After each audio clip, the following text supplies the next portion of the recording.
गांव की एक सीधी सादी लड़की थी सुषमा। वह पढ़ी लिखी थी और अपने पैरों पर खड़ा होना चाहती थी।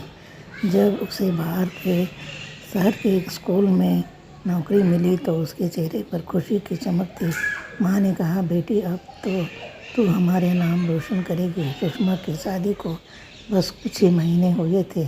ससुराल में सब ठीक ठाक था, मगर सास और पति की सोच बहुत पुरानी थी। एक दिन सुषमा ने अपनी सास को बताया, अम्मा मुझे स्कूल में टीचर की नौकरी मिल गई है।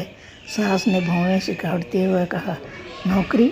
घर का काम कौन करेगा? बहू का काम घर संभालना होता है, बाहर निकलना नहीं।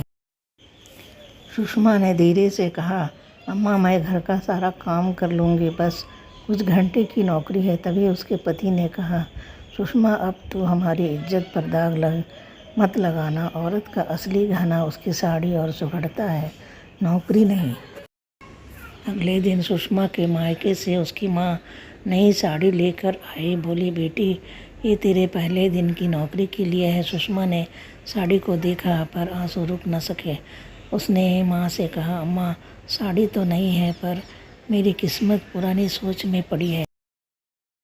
और सास के डर से उसने नौकरी जाने का फैसला छोड़ दिया। वह नई साड़ी पहनकर आईने के सामने खड़ी हुई, पर चेहरे की मुस्कान नहीं थी। वह समझ गई कि सुंदर साड़ी तभी अच्छी लगती है जब पहनने वाले के दिल में आज़ादी हो।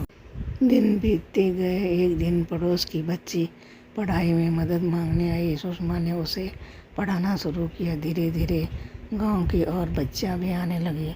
उसका छोटा सा आंगन एक पाठशाला बन गया। जब सास ने देखा कि पूरे गांव में लोग उसकी बहू की तारीफ कर रहे हैं तो उसने कहा, बहू अब तो सच में तेरी साड़ी का रंग चमक गया है। सुषमा मुस्कुराई और बोली, अम्मा साड़ी नहीं थी, सोच नहीं हो गई है।